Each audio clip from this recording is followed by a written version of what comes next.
तरह का शुरुआत मतलब इस इलाके में आप किए हैं, तो पहले मूर्ति कौन बनाता था यहाँ? मुझे आसपास जो मूर्ति पूजा होती थी तो कहाँ से आते थे? इस समय हम हैं एक मूर्ति कलाकार के यहाँ, जहाँ सैकड़ों माँ सरस्वती की प्रतिमाएं बनाए गए हैं। लेकिन कहना है इनका कि कोरोना के कारण इस साल जितना हम मूर्ति बना पाए हैं उतना सेलिंग नहीं हो पाया है, यानी कि 25% का उसमें गिरावट हुआ है। और इनके यहाँ मूर्तियों की अगर कीमत की बात कर ले तो 500, 600, 700, 1000 रुपये से लेकर 10,000 तक की मूर्तियां इनके यहाँ उपलब्ध हैं। इनका कहना है कि इस कोरोना काल के घड़ी में मांग कुछ घटी है, जिसके कारण जिस मूर्ति को पहले हम 5,000 में बेचा करते थे उसको दामों में, मूल्य में गिरावट कर दिया गया है। यानी 5,000 की मूर्ति को इस साल जो है 3,000, 4,000 बने केवल बना दिए हैं। तो अब केवल उनको निकालने की जरूरत को लेकर कि मेहनताना भी कम से कम जो हमारा लगा है पैसा वो भी कम से कम निकल जाए। तो आइए देखिए यहाँ पर जो है लोग काम कर रहे हैं। यहाँ पर सर थोड़ा सा दिखा दीजिए कि किस तरह से काम कर रहे। क्या नाम है आपका बाबू? इधर में आ जाइए। पुरुषोत्तम कुमार। पुरुषोत्तम कुमार, कहाँ घर हुआ? नरसन। नरसन। तो यहाँ पर आप क्या कर रहे थे अभी? ये काटी क्यों मार रहे हैं? काटे मार रहे हैं, इसको में तार लगाएंगे। तार लगाइए, मैंने जो बिना बना हुआ उसमें तार लगाइएगा। हाँ। अच्छा, तो ये तार किस चीज का होता है? तार होता है रेडीमेड। रेडीमेड तार होता है। ये कितने फीट का ये मूर्ति होंगे? 5.5 फीट के। 5.5। इसका कीमत लगभग? कीमत है 6500। 6500 के लगभग इसका कीमत है। तो इस समय देखिए इधर भी जो है, देखिए यहाँ पर जो है कलाकार जो हैं, काफी युवा कलाकार यहाँ पर हैं। इनके देखिए अभिभावक भी यहाँ पर बैठे हुए हैं जो इनके गाइडलाइन में सारे काम हो रहे हैं। इनके गाइडलाइन में करते हैं अपना काम। क्या नाम हुआ आपका? मनीष कुमार। मनीष कुमार। घर आपका?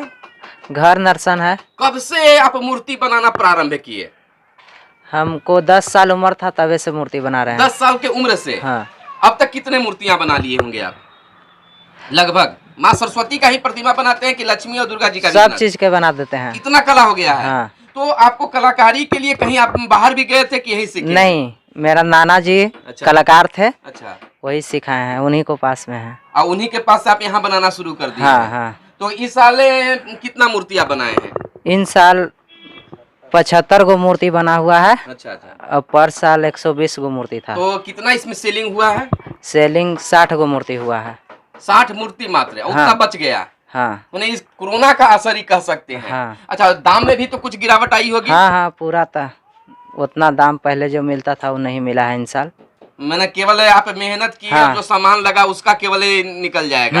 है कि नहीं? अगर माने कि सरकार आपको चाहे कि प्रतिमा बनाने के लिए, बेहतरी करने के लिए इनको रोजगार धंधा दे, तो क्या आप उसको कर पाइएगा? कर लीजिएगा।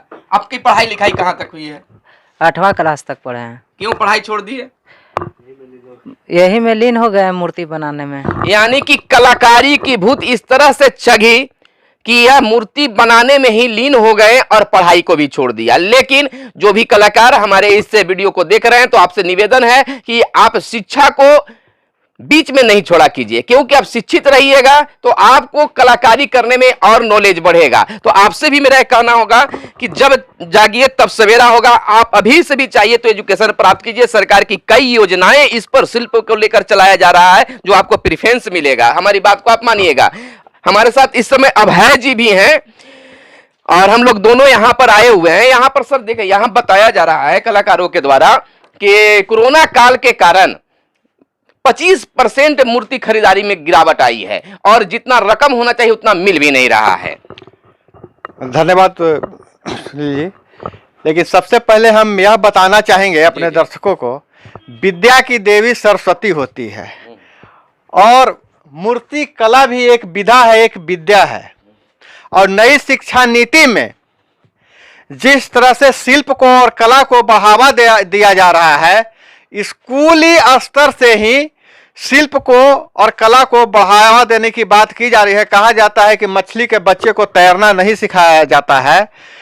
हमारे साथ जब यहाँ पर जहाँ पे हम खड़े हैं, वहाँ पीढ़ी दर पीढ़ी मूर्ति कला से लोग जुड़े हुए हैं, मूर्तियाँ बनाते हैं। और ये मूर्ति, इनके हाथ इतने सधे हुए हैं, इस तरह से मूर्तियों में जान डाल देते हैं, जिसे देखने से लगता ही नहीं है कि कोई मतलब जो कम पढ़ा लिखा आदमी कम पढ़ा लिखा बच्चा बनाया है। तो हम जो बात कर रहे हैं, जो इनके गुरु हुए, जो बचपन से इस चीज को जिया है, मूर्ति कला से जिया है, उनसे हम उनका अनुभव प्राप्त करते हैं। हमारे साथ हैं, यहाँ पर है पारस पंडित जी। पारस पंडित जी से हम बात करेंगे। नमस्कार पारस पंडित जी। नमस्कार। एक कह रहे हैं, ये मूर्ति जो आप कब से बना रहे हैं, कितना साल हो गया मूर्ति बनाते हुए आपको? कम से कम 55-60 साल से आप मूर्ति बना रहे हैं। पहले की मूर्तियां में आपकी मूर्तियां में क्या अंतर है? बहुत अंतर हो गया है।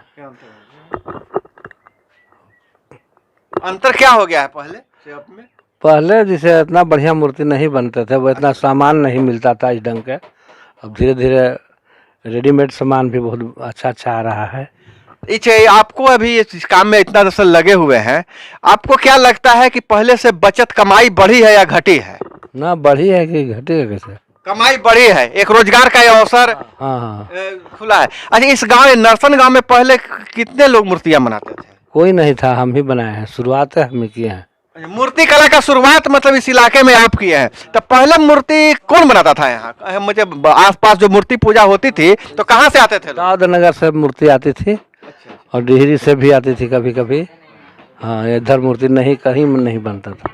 हम दर्शकों को बता देना चाहेंगे कि पहले जो यहाँ मूर्तियां आती थी, दाऊद नगर या डेहरी से भी आती थी मूर्तियां, लेकिन इस इलाके में यह इलाका जो है से मूर्ति कला का हब बन गया है। आप पिछले भी हम वीडियो में दीपावली के टाइम में दिखाए थे कि किस तरह बड़ा मंडी है नरसंद गांव मूर्ति कला का, उसका शुरुआत इन्होंने किया था पारस पंडित ने। और ये देखिए, मूर्तियों का बाजार लगा हुआ है, इनके द्वारा बनाई गई मूर्तियां आप देख सकते हैं। तरह तरह के ये सरस्वती जी की मूर्तियां हैं, और हर मूर्तियों का हर मतलब जैसे ही मूर्ति चाहिए, अगर किसी को आधुनिक साज सज्जा की मूर्ति चाहिए वो अलग से है, छोटी मूर्तियां हैं, बड़ी मूर्तियां हैं, और तरह तरह की मूर्तियां यहाँ पर उपलब्ध है। देखिए उस तरह से कारीगर यहाँ पर काम कर रहे हैं। पहले पारस पंडित जी खुद अकेले काम करते थे, और जैसा उन्होंने बताया कि पूरा पहले जितना साज होता है, मतलब मूर्तियों में जो आभूषण होते थे, बाल होते थे, वो मिट्टी से बनाते थे।